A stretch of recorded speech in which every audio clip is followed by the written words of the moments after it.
Shalom à tous ceux qui nous rejoignent. Shalom à vous. Prenez place et je vais relire. Voilà, je vais prendre les demandes de ceux qui envoient leurs demandes. Vraiment, merci à tous ceux qui s'activent dans les likes et qui partagent massivement. Partagez, écrivez bon life, good life pour sécuriser cette émission. Alors, aux enfants de Dieu, à vous qui êtes enfants de Dieu, il est écrit: Simon-Pierre, serviteur et apôtre de Jésus-Christ, à ceux qui ont reçu en partage une foi du même prix que la nôtre par la justice de notre Dieu et du Sauveur Jésus-Christ.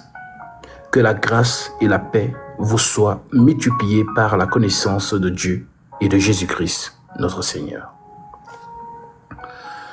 Comme sa divine puissance nous a donné tout ce qui contribue à la vie et à la piété au moyen de la connaissance de celui qui nous a appelés par sa propre gloire et par sa vertu, lesquelles nous assurent de sa part les plus grandes et les plus précieuses promesses, afin que par elles vous deveniez participants de la nature divine, en fuyant la corruption qui existe dans le monde par la convoitise. Dans le monde, il y a la convoitise. À cause de cela même, faites tous vos efforts. C'est là la question du frère. Que, mais Gatsby, comment, si nous sommes déjà dans le Seigneur, nous sommes déjà sauvés, pourquoi on nous parle encore de faire des efforts? Oui, nous devons plaire au Christ.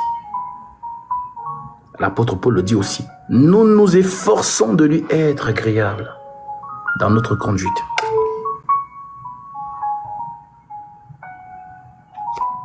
Oui.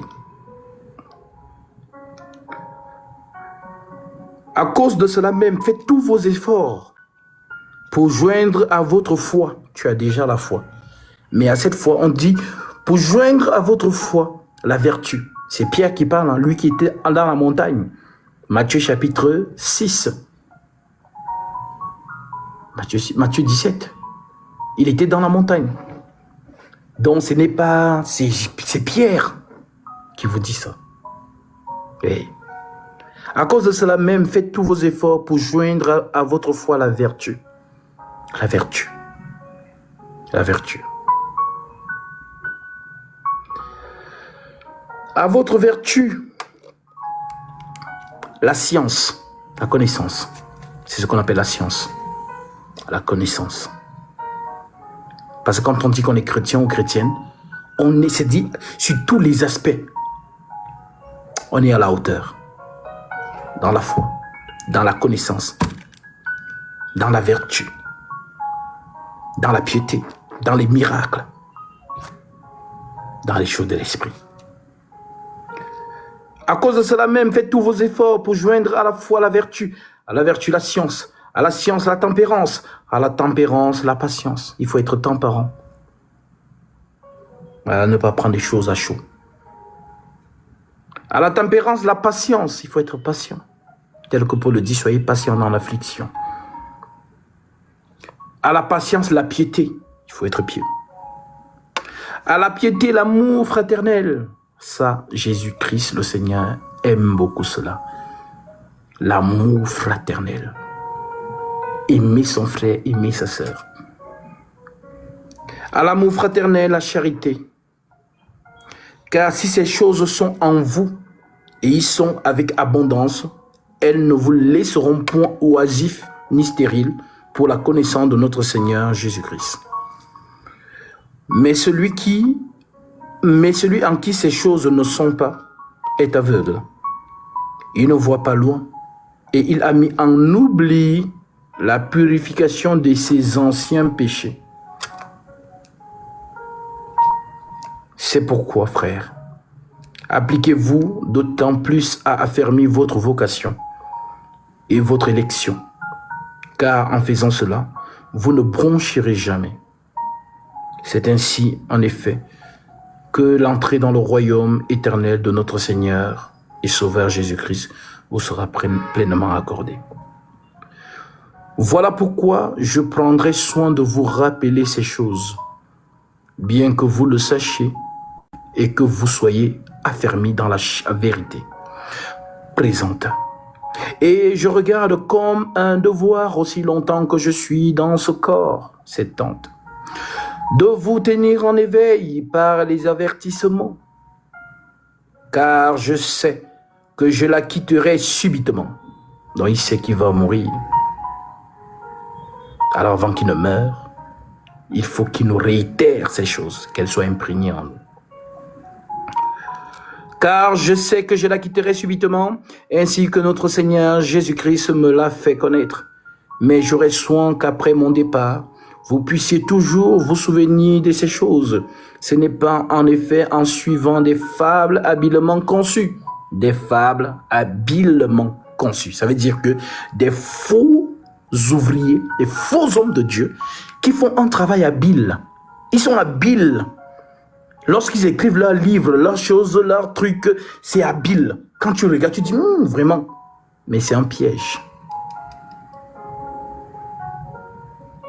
Alors oui, ce n'est pas en effet en suivant des fables habilement conçues que nous vous avons fait connaître la puissance et l'avènement de notre Seigneur Jésus-Christ, mais c'est comme ayant vu sa majesté de nos propres yeux, le roi. On a vu le roi, la majesté. C'est comme ayant vu sa majesté de nos propres yeux. Car il a reçu de Dieu le Père honneur et gloire quant à la gloire magnifique qui lui fit entendre une voix qui disait « Celui-ci est mon fils bien-aimé, en qui j'ai mis toute mon affection. Écoutez-le. » Alors Pierre rend témoignage de Jésus et de la voix qu'il appelle Père, qui rend témoignage au Fils. Mais vous êtes de 2025 et vous savez que celui qui a parlé du haut des cieux n'est rien d'autre que Jésus-Christ lui-même. Alléluia. Et nous avons entendu cette voix venant du ciel lorsque nous étions avec lui sur la sainte montagne. Matthieu 17. Il rappelle ce qu'il a vécu, l'expérience qu'il a vécue avec le Seigneur. Matthieu 17. 6 jours après, Jésus prit avec lui Pierre, Jacques et Jean, son frère, et il les conduisit à l'écart sur une haute montagne. Il fut transfiguré. Ils ont vu le Jésus. Il fut transfiguré. Tu imagines, je me transfigure devant vous. Vous allez dire quoi? C'est la sorcellerie. Alors Jésus leur montre une portion de son apparence. Il se transfigure. Il devient lumière. Il fut transfiguré devant eux. Son visage resplendit comme le soleil. C'est sûr qu'ils étaient comme ça. C'est sûr qu'ils étaient comme ça. Il dit, ah mais Jésus, ça brille trop. Si c'était toi, tu allais fuir. Un homme qui devient comme le soleil, tu allais fuir. Ah, vraiment. Quand on te parle de ton Seigneur comme ça, tu es dans la joie, enfant de Dieu, n'est-ce pas? Ouais. Il fut transfiguré devant eux. Son visage resplendit comme le soleil. Et ses vêtements devinrent blancs comme la lumière. Et voici Moïse et Élie leur apparurent. En s'entretenant avec lui, Pierre prenant la parole et dit, Jésus, Seigneur, il est bon que nous soyons ici. Si tu le veux, je dresserai ici 3 tentes. Une pour toi, une pour Moïse et une pour Élie. Comme il parlait encore, une nuée lumineuse les couvrit. Et voici une voix se fit entendre dans la nuit. Ces paroles. Celui-ci. Et non, ceux-ci. Ils sont trois. Moïse, le Christ et Élie. Voilà la question qu'on a posée à Jean le Baptiste. Es-tu Élie? Non, je ne le suis pas. Es-tu le Messie? Non, je ne le suis pas. Es-tu le Christ? Non, je ne le suis pas. Alors les trois là, c'est la même personne. Voilà pourquoi on ne dit pas ceci. La voix dit ceci, non. La voix dit celui-ci au singulier. Est mon fils bien-aimé en qui j'ai mis toute mon affection. Écoutez-le. Lorsqu'ils entendirent cette voix, les disciples tombèrent sur leur face et furent saisis d'une grande frayeur, le cœur bas, saisis d'effroi et d'épouvante. C'est vraiment Pierre a dit, mais qui nous a fait monter ici même? Wow, la frayeur de ça. J'ai vécu ça, voilà pourquoi je sais ce que c'est. Quand tu lis comme ça, ils furent remplis de frayeur. Hein, une grande frayeur. Il fut saisi d'une grande frayeur. Quand tu lis ça comme ça, tu te dis, ah non, ben ces frayeurs, ouais, ils ont un peu... Non, c'est pas ça. C'est l'épouvante. Moi, quand il est entré, frère, mon cœur n'a jamais battu comme ça. Tout. Tu es là, tu veux fuir, mais en même temps, tu ne peux pas. Tu es bloqué. C'est un peu comme si on a une pause sur le temps. Tous les poils de ton corps deviennent comme des aiguilles, tétanisés. Tu es là, tu veux seulement fuir. Et moi, lorsqu'il est reparti, j'ai fui. J'ai fui. Je suis resté dehors jusqu'à même 3 heures du matin. Je ne voulais pas entrer à nouveau. J'avais peur. Je ne voulais pas entrer. Et même quand j'ai décidé de rentrer, je n'ai pas dormi. Je surveillais s'il revient. Je surveillais. Donc, tu es comme ça, tu guettes jusqu'au petit matin. C'est le matin vers 6 heures, quand j'ai commencé à voir la lumière là, que je me suis endormi. Ce phénomène m'a hanté. Jusqu'à aujourd'hui, je reste comme ça. C'est maintenant que je comprends. Sur le coup, je n'avais pas compris. C'est maintenant que j'ai compris qui était là. Mais Jésus s'approchant leur toucha et dit, levez-vous, n'ayez pas peur. Ils se levèrent, ils levèrent les yeux et ne virent qu'un seul. Et ne virent que Jésus seul.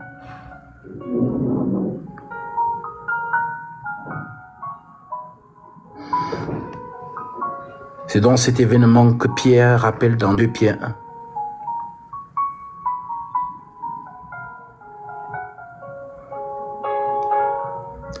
Et nous avons entendu cette voix venant du ciel lorsque nous étions avec lui sur la sainte montagne. Et nous tenons pour d'autant plus certaine la parole prophétique et à laquelle vous faites bien de prêter l'oreille. Je vais lire ce verset en latin. Voilà, parce que je vais un peu faire peur aux gens. Je vais lire le verset en latin, rien que pour embêter les détracteurs.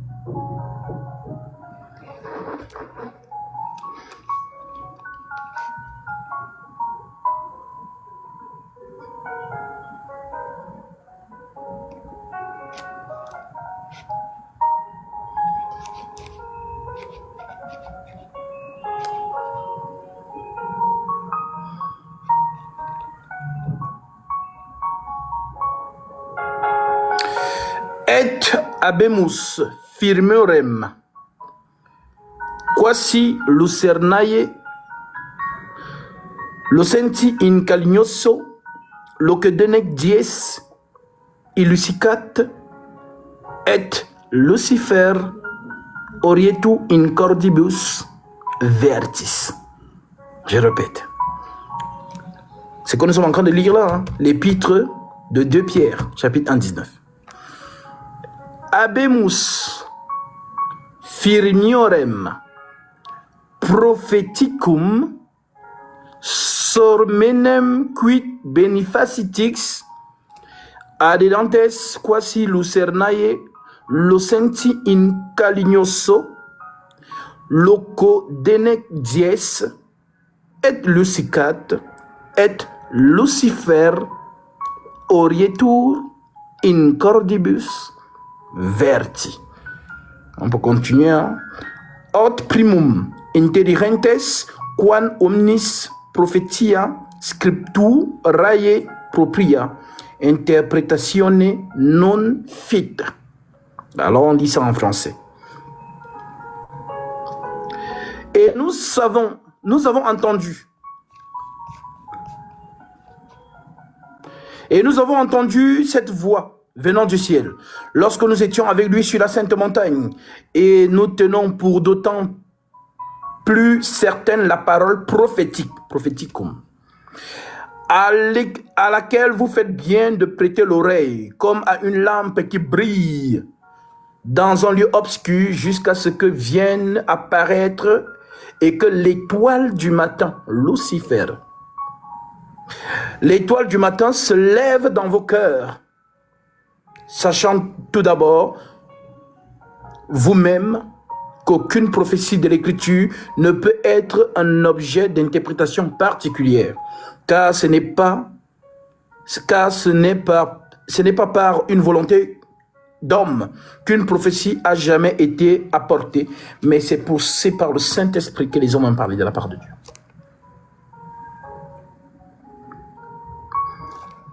Alors oui, mon frère, la question que tu poses, non, si nous devons faire des efforts, bien oui, nous travaillons à notre salut. Nous devons joindre forcément à la vertu la piété, le zèle et d'autres facultés de l'esprit. En fait, l'apôtre Pierre veut que nous soyons constamment connectés. Il a été témoin oculaire de ces choses. Et Moïse et Élie qui apparaissent, en réalité, ce sont les ailes du Christ. Soleil de la justice. Dans Malachie, on te dit qu'il a des ailes. Mais pour vous qui craignez mon nom, se levera le soleil de la justice et la guérison sera sous ses ailes. Voilà donc pourquoi Moïse, c'est la loi, une aile. Élie, ce sont des prophètes, une aile. Donc, Moïse plus Élie égale Jésus. L'esprit de la prophétie. Apocalypse chapitre 19, verset 10.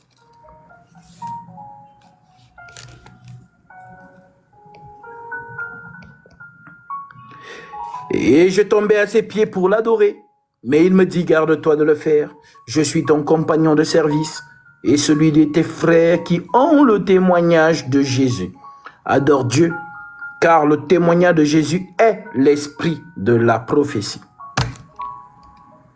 Il n'y a pas deux prophètes, un seul prophète, Jésus-Christ, le prophète par excellence.